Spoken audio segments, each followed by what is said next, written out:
Welcome to the Inspired by Adventure podcast, bringing you the adventure across the airwaves. Here's your host, Cole Watkins. All right. Hello, everyone. Welcome to another episode of Inspired by Adventure podcast. My name is Cole Watkins, and I'm your host. And today we are fortunate to have Dr. Wolfgang Dittus, who is a primatologist and a behavioral ecologist based in Sri Lanka. How are you doing today, Doctor? Hi, Cole. Nice to have you on the screen here. It's lovely to be here. Yes, I'm doing just fine. Yes. We're really excited that evening here. I'm sorry? Go ahead. I just had my dinner. It's evening time here already. Where you are, it's still morning. That's right. I just finished my breakfast. So I appreciate you being on. And we're really excited to have you on. Some of our following here at Aggressor Adventures may recognize you from the Born to Explore episode that Richard Weiss had done while he was there in Sri Lanka. But you've also been a world-renowned primatologist, I'd say. So we want to hear all kind of information. We want to hear your story of how you grew up, how you got interested in the study of primates, and a little bit about your time in Sri Lanka and the Sri Lanka Primate Project, and a little bit about Monkey Kingdom. We want to hear it all. So why don't you just go ahead and give us a start from where you grew up? Sure. I guess my interest in monkeys, it didn't start with monkeys. It was more an exposure to nature in my youth. I grew up in southwestern Germany in a region called the Black Forest, and I grew up in a small town. Its main sort of business was forestry and leather tanning, and and it was almost like a 19th century kind of economic and social setting. It was post-war, of course, 1943 when I was born. I was born in Berlin and then moved to Black Forest for safety. The farmers still brought their milk to a central milk collecting facility by ox cart, or they went shopping once in 2 weeks with the ox cart to the big town.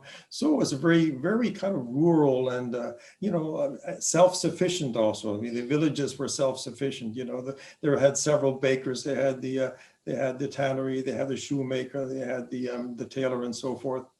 And as a child, I liked to go on walks into the forest by myself. I mean, not always, but on Sunday morning or something when my mother wanted to sleep in, I would go off into the fields. And so I had a close sort of connection with nature. And the Black Forest region is kind of hilly. And one of the activities that my mother sort of engaged me in early on was skiing in the Black Forest. And my big adventure was when she sent me when I was about 8 years old to the Alps, and I had a 2-week course or a 3-week course in skiing. So that really got me interested in mountains and nature. And the other thing that sort of inspired me early on in life was, I lost my father in the war. So the small town where I was brought up, the neighbor, he was the chief chimney sweep for the region. And he sort of took me under his wings. He was sort of my uncle. He wasn't really my uncle, but I called him uncle. And he had a book on mammals. And I was just fascinated to go through this book, looking at all the different animals. And he had another book on South America. I said, oh my God, when I grew up, I want to go to these places. I want to see all these animals. And he used to take me on long walks also. When, on Sunday mornings, the older gentlemen in the village would get together and they would go for a walk through the forest and, end up in a little pub in a tavern, and they'd drink their beer and I'd have my little orange juice, whatever, or apple juice, whatever. Anyway, to make a long story short, I was sort of surrounded and grew up in a very rural, natural area. And then when I was 10 years old, my mother decided that we should move to Canada. And I didn't speak a word of English until I was, till after I was 10. And so it was a real adventure going across the Atlantic Ocean in a big ship. it wasn't a steamer, and it took about, I don't know, 10 days or so to get across the Atlantic in those days. And then the biggest thing was going by train across Canada. I think it was a 4-day journey and three overnights. And I was just, as a 10-year-old, here I was had an ocean voyage topped up by a train voyage across all of Canada from East Coast to the West Coast to Vancouver. And there wasn't a minute during daylight that I wasn't sitting in the observation car taking it all in. In those days, the steam engine, the engine wasn't diesel; it was still a steam engine, And so it took me through the prairies, which is it's all right, kind of takes a day or two, and then into the Rocky Mountains. I was just fascinated by nature. Yeah. And then we ended up in Victoria, or in a small lumber town of Souk on Vancouver Island. And I went to school in a very rural kind of setting, and it was basically a lumber town, lumber community. But my mother was working in a hotel at that place, and it was on the Pacific coast. So I mean, I had the opportunity as a 10-year-old to go wading in these ocean, these small pools, and looking at the starfish and whatever else marine creatures one could see there. And I remember also going through taking a school bus and going through a forest fire on Vancouver Island, going back and forth. I mean, these were all kind of adventures that really sort of inspired me in the natural world. And in particular, I was fascinated by mountain scenery, and I decided early on I'm going to be a geologist when I grew up. I'm going to be an explorer, and I'm going to be a geologist. And I carried that with me. When we left Vancouver Island, we shifted to Banff, Alberta for a while, which is a small tourist town in the Rocky Mountains, and from there to Montreal. And so I went to school to grade school and eventually high school in Montreal. I mean, when I arrived in Canada, of course, I didn't speak a word of English, so it was, here I was a blonde kid. I had blonde hair and curls in those days. They're all gone now, of course. But and with my lederhosen on also, and it kind of interesting. A bit of a cultural clash also. Here I was a German kid, lederhosen, and this was post-war, and the things were still, people are still a bit sensitive. So, but anyway, we got over that. I went to a boarding school in southern Quebec also, and.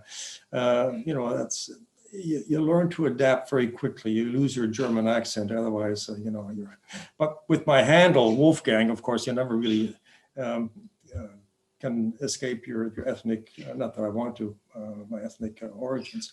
But anyway, in Canada, I ended up at McGill. I ended up going to a lot of boys' camps, and again, this was out in nature. We built we put up our own tents, we did our own cooking, and I did that as a sort of camp counselor for several years. And then again, it was close to nature whenever I could be. And then entering university, I went to McGill University, and finally I was achieving my goal, and I'm going to be a geologist. And I was accepted into an honors geology program, which was very interesting. And then part of the McGill geology program in those days was if you're going to graduate with a degree in geology, you need to work at least 2 summers for some geological company to get the experience. And I did that. I had the good fortune to do that as well. So, but that then kind of turned me around a little bit, because being out with a professional geologist, I was lucky. The head of the Department of Geology, one Professor Stevenson, he was the head of the International Nickel Company Geological Exploration Division, as well as being the head of the Department of Geology at McGill University. And I had the good fortune to be one of his researchers, one of his assistants. So, I mean, I really had the best kind of exposure that a young man in geology could have. But something in geology just didn't click with me. And I think it was the company structure. And they assigned you what you're going to do, how are you going to do it. I felt kind of railroaded in geology. I wanted to go to university to expand my horizons, not just learn about physical chemistry and geology and petrology. So I switched out of that program and I took general science, and that allowed me to take things, other interests that I had. Anthropology I took genetics, and I took biology, I took zoology. And I noticed when I'm in the field, I would be happy to look at fossils, but there weren't any up in that part of the room. But it's nature that really interested me. So I eventually ended up doing psychology and zoology for my undergraduate. And then I pursued that for a master's degree at McGill University as well. And I did a study on the development of song in cardinal birds. Now, when you go out into the field and listen to cardinals, you'll notice that they have the song pattern differs from one region to another. In other words, they have dialects. Now, a dialect means that they're probably learning their song. So it was my mentor at that time, Dr. Bob Lemon. He assigned me a project where I would look at the experiment with the development of song in cardinals. I robbed little baby birds from the nest, and I exposed them to tape recordings of songs of cardinals and from different regions. And lo and behold, eventually these little birds, they learned to sing the song that's on the tape recorder that was played to them when they were young. So it was actually a good introduction to this nature nurture problem that we have in the development of behaviors. It really gave me a good insight into how behavior is developed with the genetic component and the learned component that they pick up from the environment. And I remember at McGill University, it was very much renowned for the psychology department, and we had seminars. And in those days, psychology was still very much sort of in the learning mode, the Skinner box and so forth. They focused a lot on learning. And the ethological, the European school, Konrad Lorenz and Nick and Tinberg and Karl von Frisch, the sort of instinct kind of behavioral school was just beginning to be appreciated in North America or at McGill University. And it was in these seminars, I remember I was sort of known as the instinct man, because my arguments would always be from the zoological perspective, whereas their arguments would be from the purely psychological perspective. It was really a good experience. Anyway, it got me interested in animal communication, this exposure with these experiments with birds. And I had the opportunity, either I'm going to look at the neurophysiological underpinnings of learning in birds, which means cutting up little bird brains at Rockefeller. Or what I really wanted to do, I wanted to look at communication in the most sophisticated animal that there might be, which is a primate. So I wrote around to different people. And I mean, to make a long story short, one of my professors at the McGill recommended me to his colleague at the Smithsonian Institution, and they were having a program in Sri Lanka, in Ceylon in those days, and they were looking for another student to do the macaques, and it was offered to me. And I said, yeah, Ceylon, that's great. Now, living in Montreal, you realize it's kind of a cold climate. I looked on the map, where's Ceylon anyway? Oh, wait, it's 6 degrees above the equator. That's the place for me. That's where I want to go. So that's how I ended up in Ceylon. It was serendipitous, just at the right place at the right time. And and my mentor was, again, I mean, none of this ever happens by yourself, you know. I mean, have other people helping you and guiding you. And I had a mentor, his name was John Eisenberg. He's a famous mammologist globally, actually. The late John Eisenberg at this point. And he gave me this assignment here, you do the Toque macaques. Now, it was interesting. I was enrolled at the University of Maryland, which was the closest to the Smithsonian Institution in Washington, D.C. And normally a PhD student, before they're allowed to go ahead with their programs, they have to write up a proposal, which is then evaluated by a committee of professors. And luckily I was able to escape that. John just said, come to Ceylon, I'm here now, start the program. In retrospect, had I proposed to my professorial committee, my PhD committee, what I eventually ended up doing, it probably would have flunked totally. Would not have accepted. They said, you can't do that, so it won't work. But anyway, long story short, I arrived in Ceylon, and my assignment was to, quote, do the Toque Macaques. Now, I was not given, here's the protocol. You're a PhD student, now you figure it out.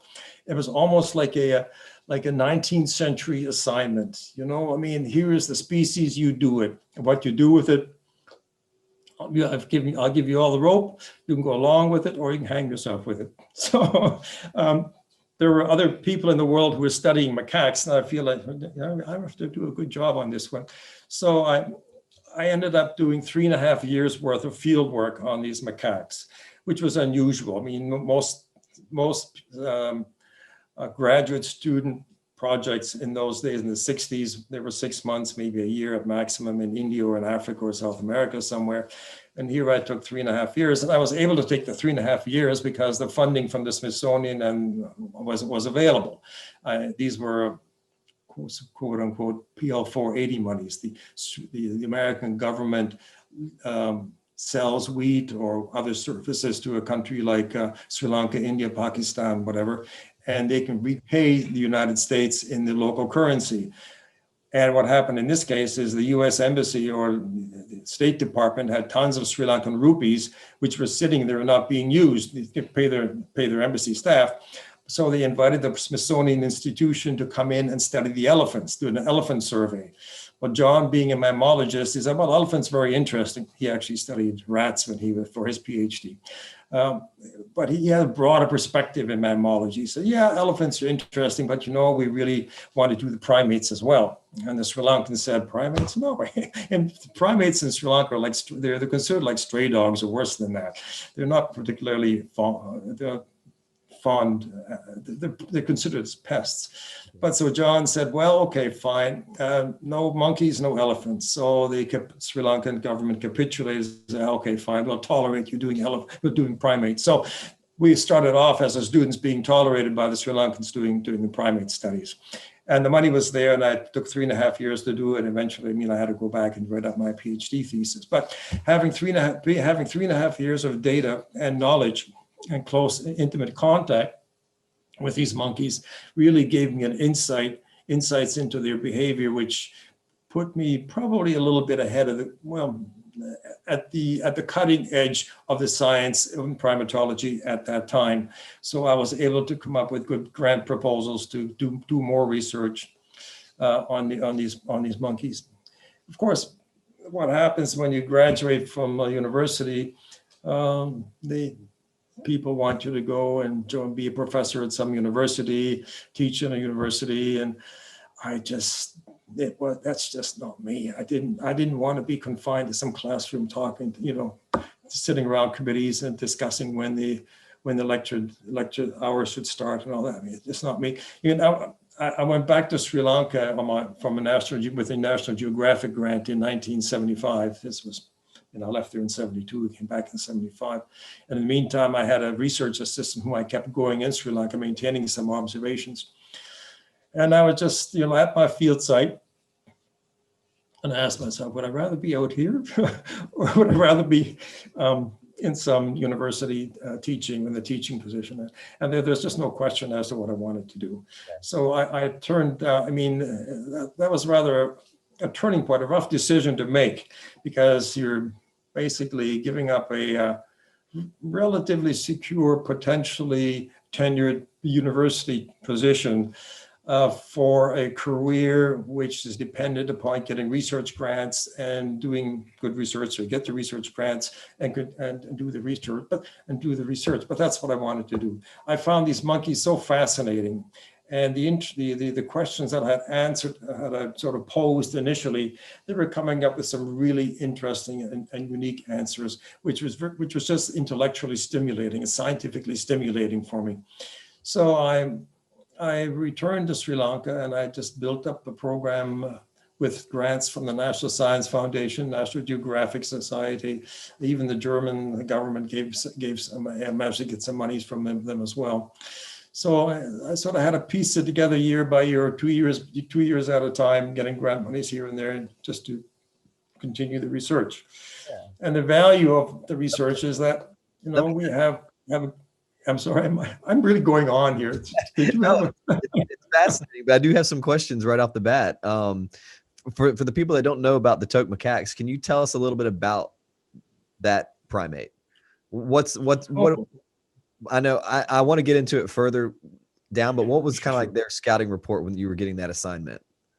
Sure. The Toque macaques are, well, they're like, they're related to the rhesus macaque in India, which many of you may know, and to the long-tailed macaques of Southeast Asia, and a little more distantly related to the baboons and the guanins of Africa. And they're not related to the South American primates at all. So they're what we call the family Cercopithecidae, baboons, macaques. And they're small animals, and the ones I've studied anyway, they're about 3 to 5 kilograms, 6 to 12 pounds, and they're about the size of us, a little bit bigger than a domestic cat. They have long tails. They've got red faces and lots of markings in their face with black pigment spots and scars and so forth, by which you can identify them. And they're one of 4 species that you find of primate that you find in Sri Lanka. We have the representative of the Madagascar kind of suborder of primates, the Lemuridae, the prosimians. So as we have a slender loris, which is a small nighttime monkey with big eyes, so they're active at nighttime. Then we've got 2 two leaf-eating monkeys, the Hanuman or the gray langur, which many of you know from India, and the purple-faced langur, which is dark fur, and they live on the treetops. So we have all 4 species at the study site at Polonnaruwa, which is where I work. They're all living in the same place. They're sharing the same environment. They're endemic, and the macaques are found. These macaques, Toque macaques, are found only in Sri Lanka. But by studying the Toque macaques, you're actually studying a kind of monkey that has a wider application, across the primate order. In some cases, even man. Interesting. And you also said earlier on that you wanted to focus on an animal that was more complex, and that primates are the most complex. Why is that? Well, probably if I had continued ornithology, I might have had a different opinion. Say crows are pretty smart too, But yeah, no, I mean they live in social groups, which is challenging. Intellectually for them, behaviorally for them. They need to remember lots of the foods that they found. They need to, in the social groups, they need to remember who all the individuals are in their group, and who are strangers, who are friends, who are enemies. So it gets to be pretty complex socially for them. And they have a fairly complicated pattern of communication with vocal gestures and body postures, facial gestures, by which they communicate. And that was my initial interest, actually, is to look at the language, so to speak, that these animals have.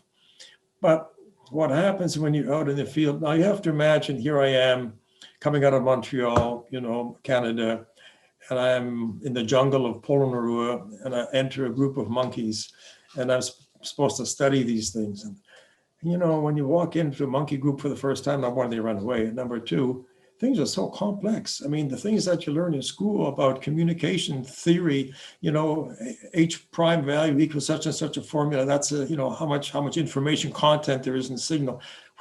It goes out. It doesn't even come anywhere near what you're looking at.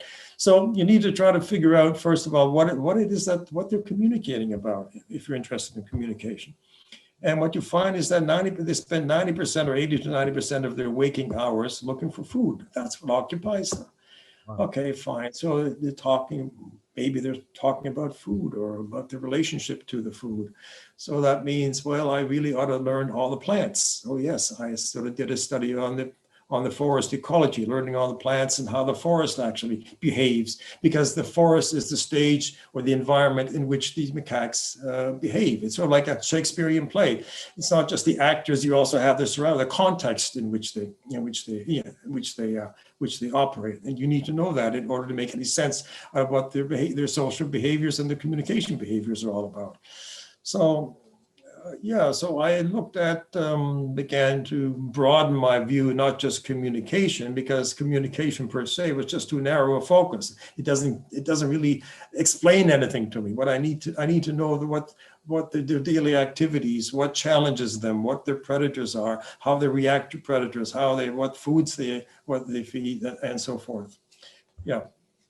Get a little more complicated than I anticipated. But so it also took a little more time to collect all the information to make sense out of all this. Right. Right. All right. Well, all right. So back to the story before I interrupted you. So you've got your PhD now from Maryland, and you finished your 3 years there in Sri Lanka. What happened next? What was the plan next? Well, coming back to the U.S. with my data in hand and running at my PhD, I basically sat at the Smithsonian at the National Zoo, had an office there, and it gave me the privilege of writing up my thesis, my results, and I was supported financially for doing that.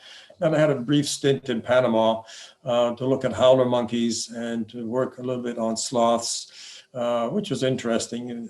But my interest really was to get back to the Toque Macaque study in Sri Lanka, because I was, in a sense, I felt I was ahead of the game a little bit. Because I'd already invested 3.5 years of study in these animals. So I thought I can ask questions in my study set in Polonnaruwa that I can't answer anywhere else. I had the opportunity to head up a primate program in Brazil. Lucrative, tempting.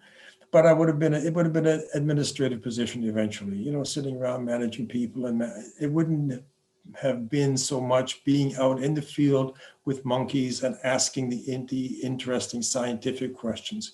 It's a nice job, but it's not exactly what I wanted. I wanted to stay with the science and actually come up with hypotheses and test them. And that's what I wanted to do.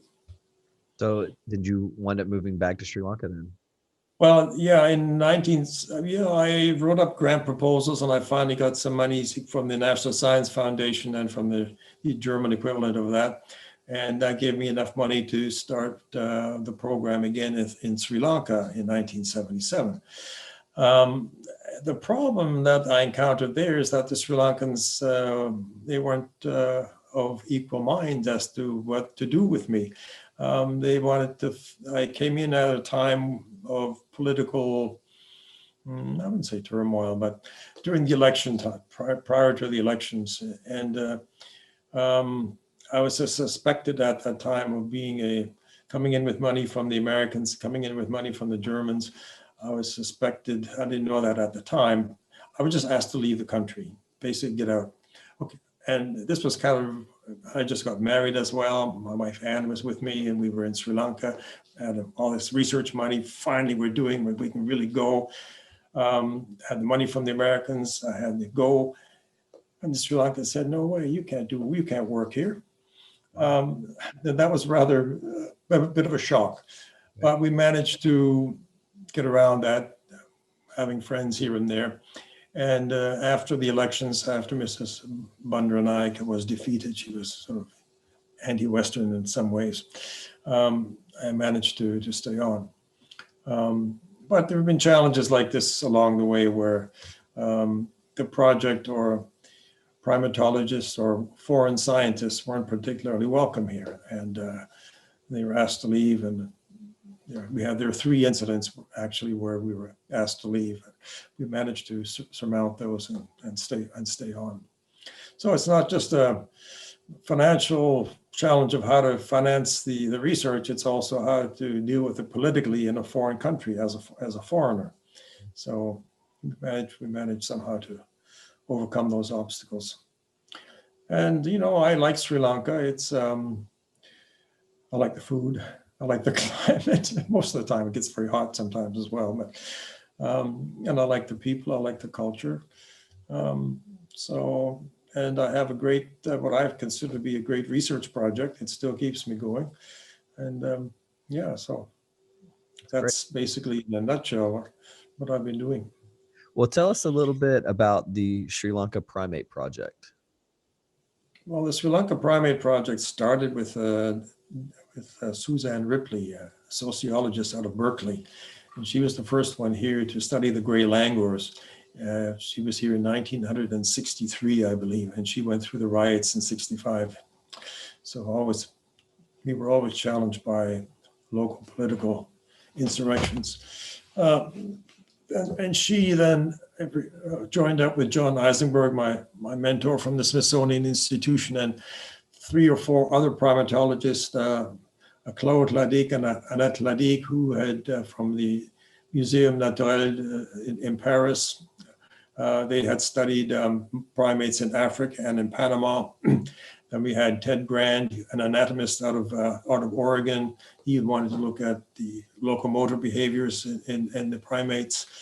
So I was, as a student, I was really in a very privileged context of senior scientists, 3 primatologists, 4. There's also Gilbert Manley from London Zoo, and then of course John Eisenberg himself.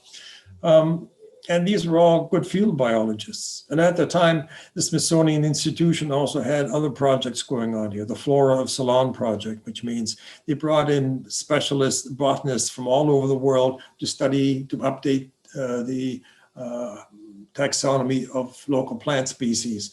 So we were able to, as students, we were able to rub shoulders with these people as well, and you learn something about botany and their perspective. So it was really good practical schooling. I could in the world, I could have asked for a better sort of career training than being amongst these people who I really respected. They were senior biologists, botanists, and ecologists. Also, Dieter Muller-Dombois from Hawaii was there as an ecologist. So there are lots of learning opportunities for myself. And I had also two students as well as peers, George Mackay, who studied the elephants, and then there was Nancy Muckenhern, who did the langurs and Wilpatu and langurs and leopards in Wilpatu National Park. So we had a good foundation, and that was very inspiring to me. I couldn't have had a better sort of foundation from input from mentors, multiple mentors, so to speak. Sure. Well, I also have a note here. I want to talk about Monkey Kingdom. Can you explain to our watchers what that was and your part in that?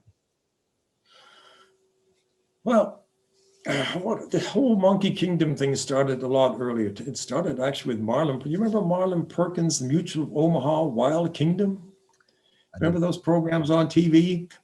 Sponsored by Mutual of Omaha, Monkey Kingdom with Marlon Perkins, and in those days, way back when I was still married to my wife Ann, we sat around the dinner table, and her father, who's a businessman, said, "You guys ought to be on TV with Marlon Perkins' show." I said, "Oh, sure, of course." He phoned him up, and my stepdad did, and later on, not stepdad, was a father-in-law. Yeah, sorry. And Marlon Perkins then eventually came out to Sri Lanka, and we did a program for my first TV program. And that was really interesting. I realized how stiff I am in front of the camera, and he was so fluid. He was just a natural in front of the camera. But anyway, that then put us on the map, I think, for other producers. When producers look, they also have a budget, and they want to have success, and they know that if they come to my site, they have a success story. So that then the BBC came with The Natural World. Temple Troop was the next biggest film that we did with Mark Linfield as the producer. That was a great story. Probably the best nature film that's been made in Sri Lanka. I don't want to brag about that. It really is the best nature film that's been made in Sri Lanka so far, about nonstop. What is that one called? It was called in the Eastern and European world, it's called Temple Troop, and in the United States, it's called Monkeys of the Temple Forest or something like that. It sort of changed the title a little bit, but it's a 1978 production, and it was put out by the BBC and was picked up by National Public Radio, NPR, by I don't know who picked it up in the U.S., but somebody did. But anyway, that then. So the Temple Troop experience with Mark Linfield, and the photographer at that time was Gavin Thurston. They came again with David Attenborough. They did a program again with the BBC on the macaques.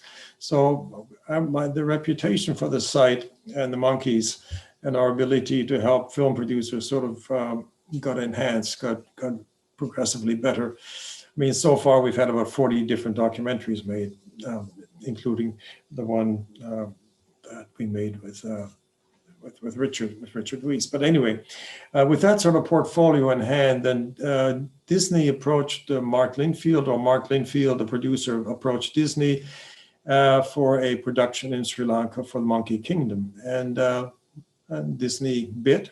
And they came out and they spent 3 years here recording the footage necessary for this kind of film. And, you know, when you say it takes 3 years to make a documentary, I mean, it's taken me 50 years to begin to understand a lot of these monkeys, but 3 years is a long time for a documentary. It's a big investment. And Disney is probably one of the few companies that could actually afford to do that. The BBC wouldn't be able to do that much. They did 18 months and that was enough for them.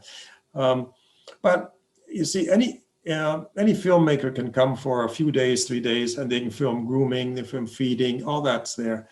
But there's some sort of pivotal moments in a monkey's life which really make a big change in their life. And you need to be in the field with the monkeys. You have to invest the time to capture that particular moment, which is significant in the story.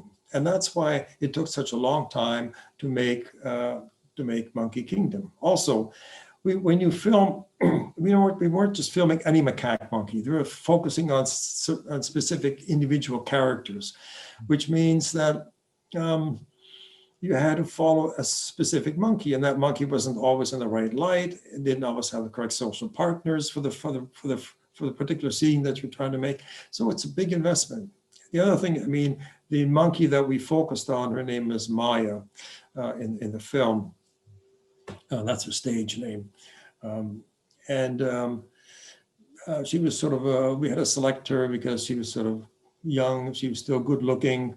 If you have a close up of her, you know, in a movie theater, whether you have a 3 yard high screen, if the monkey is ugly and old, kids are going to run out. So we had to pick a monkey that's kind of good looking. So we picked Maya.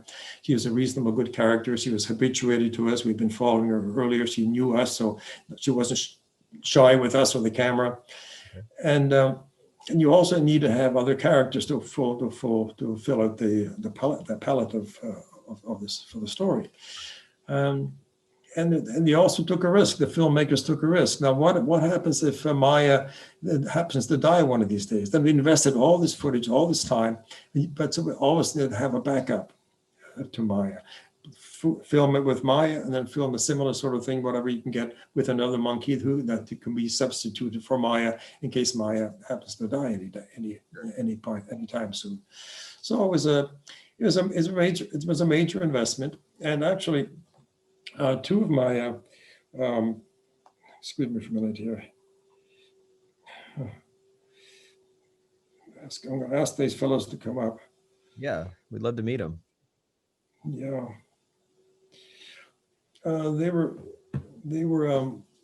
I mean, the film was made based on the knowledge that we had accumulated about these monkeys over the many years of research.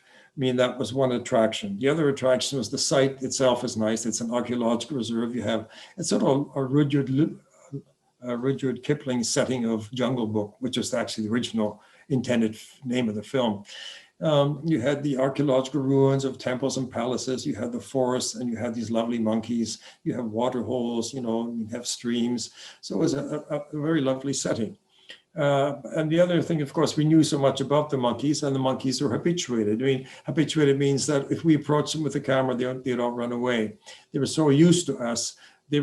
These monkeys, many of them were born with us in their environment. So they sort of ignored us just the way we wanted them to ignore us. We're sort of like a deer or a cow or a tree in their environment. You shouldn't be responding to us. And that's exactly what you want if you're going to make a documentary or if you're going to do a scientific study. You don't want the animals to be reacting to you. You want them to go about their natural ways. So this was attractive also for the filmmakers. So based on that, then they decided to invest in us. And two of the fellows who were out in the field, Sunil, this is Sunil to my left, and Chamira Patiratna on my right. These two fellows were actually the driving forces for the Monkey Kingdom film. If it weren't for these two fellows, a Monkey Kingdom film would not have been made, because they are the ones who actually brought the monkeys to in front of the camera. They instructed the cameraman where to go, what to film. They alerted them to when an interesting behavior was going on. And unfortunately, in the credits of Disney, they don't give, they talk about themselves, their film with the cameraman, all this is good, and the musical score, all that should be credited. But these two fellows were actually key to the making of Monkey Kingdom, along with the information that we had. So I was very happy to engage them in that particular project. Yes. And still today, these are the two key fellows who are working on the monkeys in the field. While I spend most of my time in front of my laptop analyzing data from the years in the past and new information that these fellows are bringing in from the field about the monkeys. Now, Chamira, he's been working more than 15 years or so. How many years is it, Chamira? 18 years. 18 years, okay. Chamira's working on the Toque Macaques for 18 years, and Sunil must be 15 years. Is it something like that? 14 years. And Sunil has been working on the purple-faced langurs as well as the gray langurs, and both of them actually know the macaques inside out as well. So, and they're also active at nighttime. They follow the lorises at nighttime. And when your aggressor safari people send their guests to us for monkey observations, they go out into the field at nighttime with Chamira and Sunil to see the lorises. And anyone who comes and we offer the public daytime tours as well, monkey tours we call them. So on these monkey tours, we spend about 2 hours or 3 hours in the field, and we visit the 3 different diurnal species, the macaques, the gray langurs, and the purple-faced langurs. And we explain to the general public, whoever wants to participate, all the lovely information that we have about these. It's not just there's monkey A, monkey B. We tell them a lot about the social behavior, what it's all about. Yeah, these guys are key in doing that. I think it would be great to hear from them. Maybe if we ask them if they tell us their favorite interesting facts about their particular monkeys that they study. Is that something we could do? Yes, of course. Did you get that? Do you have a favorite monkey? Do you have a favorite monkey story to tell to the audience? We would love to hear that. Or Sunil, do you have a favorite monkey story to tell?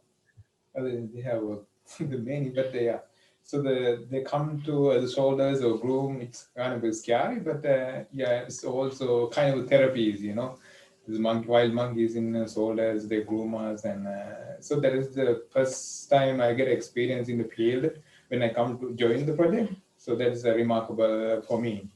Okay, very cool. Yes, that's good. Jamila, do you have anything good to tell about the monkeys? I'm sure you must have some good monkey stories about maybe some captures or some rescues. What about monkey rescues? Yeah, actually, we found some wounded monkeys in the forest.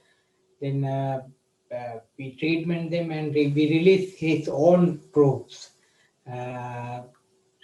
like that. One of the services that we're known for in the local community, for better or worse, is that whenever there's a problem with monkeys, they come to us for a solution. And unfortunately, a lot of times they bring us a monkey that's injured, and we have to somehow make sure that we resuscitate it and then release it back into the forest. But it gives us a good calling, a good reason to be here in this local community. They also do outreach programs and teaching children about nature, not just monkeys. And it gives us a good footing in the local community. Monkeys, as you may or may not know, they can be, most people perceive them as pests because they raid their houses and their food stores and their fruiting trees. So monkeys are not always liked. So it's our job to try to impress upon people that monkeys are more than just pests, that, they have a social life. They're grandmothers, their mothers, their uncles, their aunts. They have a family life just like we do, just on a different scale. That's all. And these chaps, they're conversant in the local language, Sinhalese, and so they can explain this to the local population much better than I can. I see. Well, I'm glad you brought him in. It was great meeting you guys. Yeah, sure. Yeah, thank you. All right. Well, Dr. Dittus, I still have a couple questions for you to talk about. I do want to hear a little bit more about your experience with the macaques and some of your interesting stories and some of your favorite things. Just tell us a little bit about the macaques as far as things you've learned over you said 50 years of studying them. Tell us more about, and one thing I really want to ask is, how are you guys able to track these guys? How do you know that you're watching Maya or, a different monkey? How are you guys able to? Well, luckily, this species if you're going to do a study on social behavior in primates or even in humans, you need to know individuals. You need to know animals as individuals. Only then can you make sense out of their social life. Mother, son, brothers, friends, not friends, enemies, red faces. The males don't. Okay. They often have black lip pigment on the lower lip, and that lip pigment pattern varies. It's either thin or it has a pattern. Then they have blue eyeshadow in the females, and they have black and red spots in the faces, which are different parts of the face. So we make an identification card. Can I pull out an identification card and show you, or is that going to be too much? Is that all right? Let's do it. If I get up.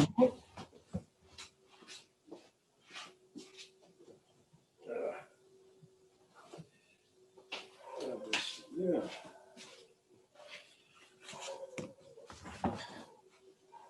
Yeah. Here, for example, is a picture of Dummy, the male called Dummy. And you see he's got black lip pigment.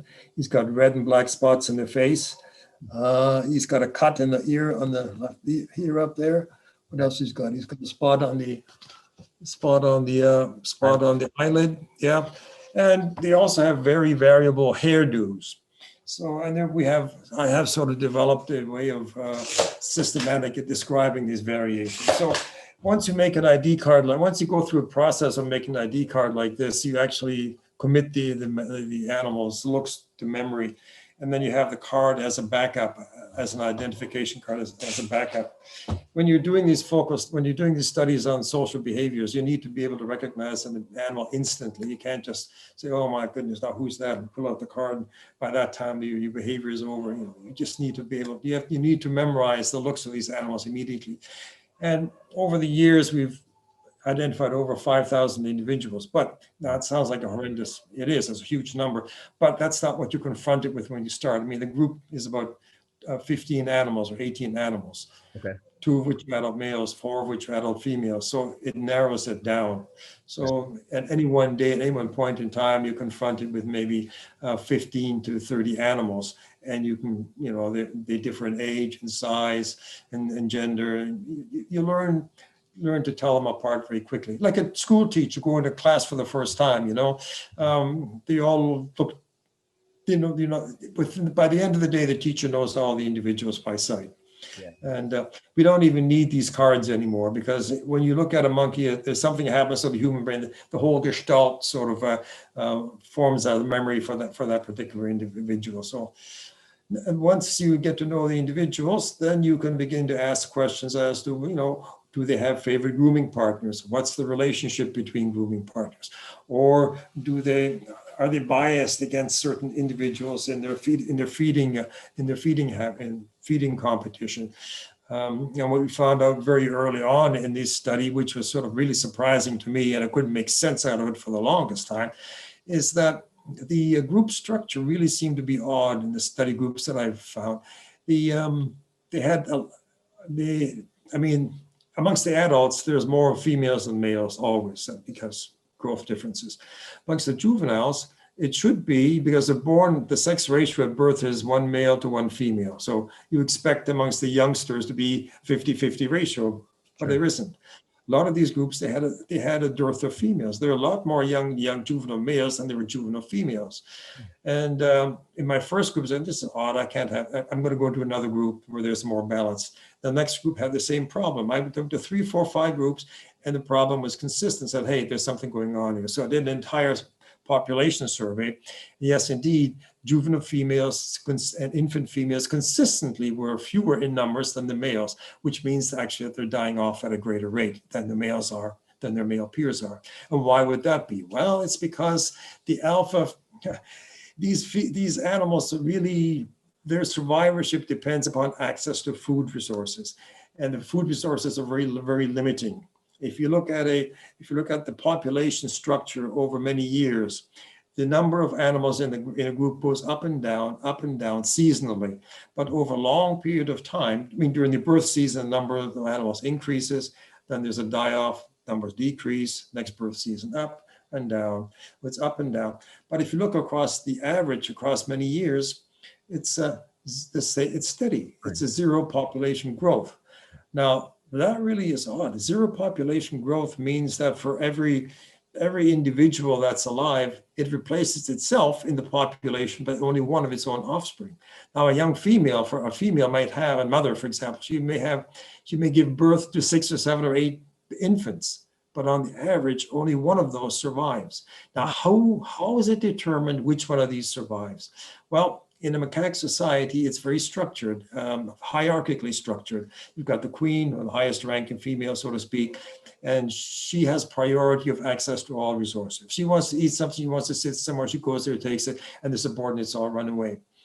Now, what happens is it's to the advantage of the queen to recruit her own daughters into this competitive society, to survive in this competitive society. And she does so at the cost of the females, of lower ranking females. So the highest ranking female, she's pretty nasty. She discriminates against the daughters of low ranking females. And the consequence of that is that the daughters of low ranking females die at greater rates than do the daughters of high ranking females. The same discrimination is not afforded to the males, because the young males, they don't constitute a long-term threat to the larder of the high-ranking females' daughters. These males eventually emigrate. They leave the group at adolescence. It's a mechanism to prevent inbreeding. So these high-ranking females are not so nasty towards the young males as they are towards young females, because the males, they emigrate anyway, eventually. So there are other complex things going on as well, but that is one reason why. One of the things that we found out early on is that these behaviors, these aggressive behaviors, these competitive behaviors, they're not random. They're very structured, and they have a very profound effect on the social structure and the population structure of the population. What happens in a growing? Sorry. That's fascinating. Now, is there also an alpha male, or is it just that Yeah. they? No, the alpha male is there, but the alpha male, the alpha male has priority of access to all the resources, yeah. But the males, because all males leave their natal group at adolescence, so to speak, that means that the adult males, the mates, the fathers in the group, they're immigrants, not closely related to the adult females in the group that you're studying.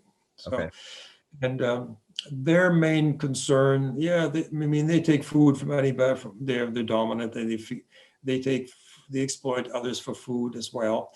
But their main interest is really getting access to the estrus females to inseminate them and to sire offspring. And and the males compete amongst themselves very strongly for this sort of privilege of mating rights.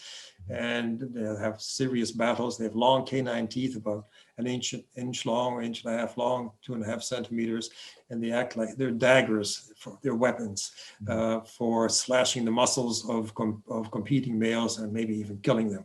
So the adult males, they don't last as alpha for very long, maybe 3-4 years as alpha, and then they sire their offspring. Then eventually one fight they lose a fight, and then they're evicted from the group. The females, in contrast, their hierarchical relationships are steady for long periods of time, even decades. The whole family, the high-ranking female, she gives her rank, socially inherits her rank to her daughters. So the matriline, that same family, is reigning in the group for many years. And there are upsets sometimes, but the pattern is that females have long-term hierarchical, steady, constant relationships, whereas the males, it's pretty fluctuating. It's fascinating. And do the females have, or do they? What's the average lifespan actually of the macaque? Well, the longevity, they can live to be over 30 years, but the average lifespan is only about 6 years, and that's because so many of them die before adulthood. So a good way to look at lifespan is how many more at birth, how many years can an animal at birth expect to live? And the average of that at birth is about, I think it's 6 years. When it's about 3 years old, its life, because so many have died off, its life expectancy is greater. By the time it's reached 5 years, a monkey that survives to be 5 years old, a female monkey that survives to be 5, she can expect to live another 11 years. And after her 10th year of life, then her life expectancy goes down. So it's a bell-shaped curve. Life expectancy at the onset is low. Then as many of your peers die off, your life expectancy increases to a peak, a young adult. When the monkey reaches its prime life in young adulthood, that's when it has the greatest remaining life expectancy. But that then declines gradually as socially and economically ecologically they're worn down. And at what age in that bell curve is the prime, the adulthood? How old? For female, she has her first birth at about 6 or 7 years, but she really becomes most competent by about 9 years. A male doesn't really become fully grown until about 9 or 10 years old. In some facial features, it's even 11 years old that they're not fully grown. So a male really, it takes many more years for a male to be adult than it does for a female. It takes many more years, and another way of saying that, it takes many more years for a male to mature to reproductively so that he can sire offspring than it does a female. A female will start a reproductive career at about 6 years, a male maybe at 10 years. Are the male and female, do they look the same as far as muscle structure, or is one gender stronger? Well, males are larger in skeletons, and so they're more muscular, but I mean, generally their musculature is equivalent, except that allometrically the males are structured slightly differently. They have bigger snouts, bigger jaw muscles, and so forth. Okay. But, well, before we wrap it up, anything else? This has been a very fascinating call. I'm having fun every minute here. But I wanted to ask if you have one particular monkey that you kind of keep in your mind, either living or the one that's passed, that is one that was special to you in your heart. yeah, I mean, when I used to spend a lot more time in the field at the beginning of my career, and then I used to follow these animals from dawn to dusk. And there is a female called Judy, which is the second ranking female. She was a favorite. Yeah. Why? Well, she was good looking for one thing, for a macaque monkey, and she was kind of bossy and relatively tolerant of other females. And she was also sneaky in the sense that we had a situation where two groups merged, and the highest ranking female from a low ranking group was sort of taken over by group A, in which Judy was. And Judy would take the initiative and approach and hug the deposed alpha female from this other group that emerged with it. And it looked very much like a very sort of positive, gentle kind of gesture. Except if you look closer, what Judy was doing, yes, she was grooming this other female. Her name was Toque. She was grooming Toque and being very kind to her and integrating her into the group. At the same time, whenever Toque's infant came to suckle her mother, Toque, Judy would come and rip the head away from the infant's head away from Toque's nipples. In other words, she was okay to Toque, but she didn't really want to have her daughter competing with her own daughters in that group. And her way of doing it would be to ingratiate herself with Toque, but then be nasty towards her infants. So, I mean, and I had other males. I have a male I called Not So, for example, because he was not so courageous, not so cowardly. He was not so anything. He was just a mediocre kind of male who somehow made it through life. You know, these higher-ranking males, these alpha males, I mean, they're all bluster and, you know, and fight and spit and muscle. But because they engage in a lot of conflict, they're also short-lived sometimes. And you're better off sometimes being a second-ranking male, giving way. It's all a matter of winning reproductive opportunities. A high-ranking male comes in and he sort of takes over and he chases everybody else. And yes, he mates with the females one after the other. At some point in time, he's going to get wounded. The second-ranking male, he takes it easy. He makes a career out of being a second-ranking subordinate, like the vice president, let's say. He lives longer, and his reproductive success at the end of many years is just as good, if not better than that of the high-ranking alpha male. And simply because he lives longer, he has more opportunities to mate. He may not win every contest. He give up a lot of contests, but he looks forward, well, I can live another day. So these males have different, yeah. He's not being challenged as much, is right? Is that right? Well, he's challenged, but he gives away. He doesn't challenge back. He says, "Yeah, okay, I'm supporting you. Okay, you take it. It's all yours. It's all yours." Well, how does that make him the second alpha then? If he's still kind of second rank. So is that different than, I guess, being the alpha? Well, the alpha male, I mean, is you always have rights of access to everything. And as a second-ranking male, or you have rights of access to everything except to all others except for the highest-ranking male. So he's, and when it comes to mating success, of course, there aren't all that many females available at any one time, maybe two, maybe three, maybe only one sometimes. And the alpha male gets the first choice and he does the matings. And the second-ranking male has to sit back and, you know, okay, wait for another opportunity. So, yeah. Interesting. I don't know if that explained it or not. Yeah. Well, no. I mean, this is. I'm learning a ton of stuff. You know, we do need to talk about your experience with aggressor and how you, what you guys do exactly with the aggressor safari lodges there in Sri Lanka. Well, the aggressor safari lodge is not at our site. It's at a different place. It's up near national park called the Wilpatu National Park. But we have a reputation for doing excellent tours on lorises and monkeys. So they send their clients from that part of the country to our place, and we give the tours on the lorises or the monkeys. So that's the extent of our involvement with the aggressor safaris. So they send us clients and we sort of take good care of their clients. Very cool. That's the extent of it. Mm-hmm. Well, very interesting. Well, Dr. Dittus, it's been great having you on today. I've learned a ton. I could talk to you for hours, I feel like. Well, thank you, Cole. It's been a pleasure being able to come here and say my piece. Yeah. Well, hopefully, do you have any interesting stuff that you're studying at the current moment that you'd like to tell us about? And maybe we could have you on in a couple months and get update on. Yeah, there's always something interesting going on. I mean, gosh, we're looking at tooth eruption and tooth wear. We were looking at feeding strategies and use of cheek monkeys have these cheek pouches, you know. And there's a really good story on how the cheek pouches are used and and why they're used and under what circumstance, how cheek pouch use increases feeding efficiency. Then there is nursing behavior, weaning behaviors. In zoos, for example, most infants in macaque species are weaned by about 6 or 7 months.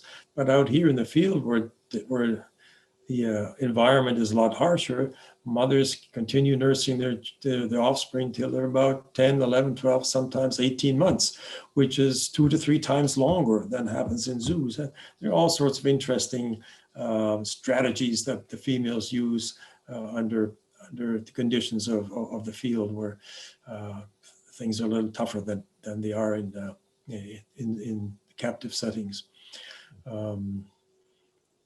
We have studies on communication gestures, where they have different vocalizations make different purposes. They have one communicative gesture, which is sort of a semantic signal, we call it in the profession. Semantic in the sense that it conveys information not only about the emotive state or the mood of the animal, but it actually conveys information about an event or an object in the environment, whether that happens to be, for the famous one would be against, there's a special call for a snake, a special call for a leopard, another call for a raptor, or another call when there's a bounty of food. And all these animals don't have to see what's going. They don't have to see the raptor or the predator. You just need to hear the sound, and it tells them exactly how to respond to it. To a snake, for example, they will rally around it and look where the snake is. So that pythons, for example, hunt by stealth. So if all the monkeys know where the monkey is, the game is over for the python. Or for a leopard, well, you'd want to get up a tree, or for a raptor, you get under a tree. So I mean, there are these vocal signals that are of interest. There's a lot of stuff. Well, it's like having an open book right here talking to you. So I really appreciate you being on, and I want to see if we can have you on again later in the year. Maybe get an update on what else going on and hear some more stories. Sure. Okay. Sure, it'd be great. All right, guys. Well, let's wrap us up. Dr. Dittus, I appreciate being on. All right, Cole. Thank you very much. I appreciated the opportunity to talk to you and talk to your audience. I hope you learned something positive about the monkeys. Yeah, I'm sure this is going to be a great episode, and people are going to be signing up more for the Safari Lodge. So maybe some people will get to meet you in person sometime and get to great. learn a little bit more about the mechanics. We'll see these fellows firsthand. Yeah, that'd be great. Why is still living? That's right. All right, guys. Well, that's going to wrap us up today. I appreciate y'all watching us here on another episode of Inspired by Adventure podcast, and we will see you guys next time. Take care, Dr. Dittus. Bye-bye. Thanks for tuning into the Inspired by Adventure podcast. We hope you enjoyed the show.